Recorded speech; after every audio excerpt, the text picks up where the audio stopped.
31st night উপলক্ষে রাজধানীতে নিরাপত্তা জোরদার করা হয়েছে। এই মুহূর্তে গুলশানে আছেন সহকর্মী কামরুজ্জামান মামুন, সরাসরি যুক্ত হচ্ছে তার সঙ্গে। মামুন। ফয়সাল, নিরাপত্তা এবং করোনা ভাইরাসের কথা মাথায় রেখে ডিএমপি থেকে 31st উদযাপনে যে নির্দেশনা দেওয়া রয়েছে তার মধ্যে কিন্তু রয়েছে যে উন্মুক্ত স্থানে জমায়েত করা যাবে না এবং এমনকি বাড়ির ছাদে পর্যন্ত 31st উদযাপন করা যাবে না।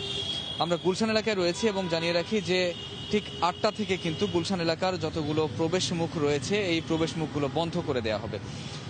গুলশান বনানী বাড়িধারা এলাকায় রাত 8টা থেকে আসলে বাইরের কোনো গাড়ি, বাইরের কোনো যানবাহন প্রবেশ করতে দেওয়া হবে না এবং ভেতরে যারা বসবাস করেন তাদেরও রাত 8টার মধ্যেই কিন্তু নিজ গৃহে ফিরে যাওয়ার জন্য ডিএমপি থেকে নির্দেশনা দেওয়া হয়েছে। এছাড়া যে ফাস্টফুডের দোকানগুলো রয়েছে এই এলাকায়, সে ফাস্টফুডের দোকানগুলোও কিন্তু 10টা থেকে বন্ধ থাকবে বলে নিষেধাজ্ঞা রয়েছে।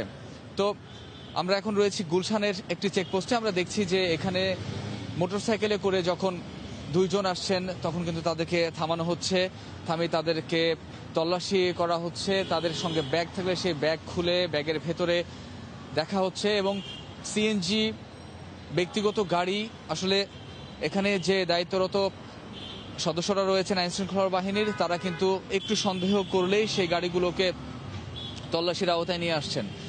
এবং এখানে কিন্তু যে চেকপোস্ট রয়েছে এরকম গুলশানের যে কয়টি প্রবেশ মুখ রয়েছে সেই প্রবেশ মুখগুলোতেও কিন্তু চেকপোস্ট বসিয়ে তল্লাশি চলছে। এছাড়া আরও তথ্য জানিয়ে রেখে আপনাকে যে হাতিরঝিলে কিন্তু সন্ধ্যার পর থেকে আজ ভোর পর্যন্ত জনচলাচল নিষিদ্ধ করা হয়েছে এবং পায়ে হেঁটে এমনকি গাড়ি নিয়ে কোনোভাবে আসলে হাতিরঝিলে প্রবেশ করা যাবে না। এবং আজ 8:30টায় কিন্তু র্যাবের পক্ষ থেকে এই আইন শৃঙ্খলা বিষয়ে একটি সংবাদ সম্মেলন করার কথা রয়েছে হাতিরঝিল এলাকাতেই।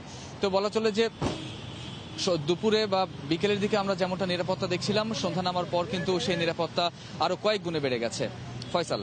গুলশান থেকে জানাচ্ছিলেন সহকর্মী কামরুজ্জামান মামুন।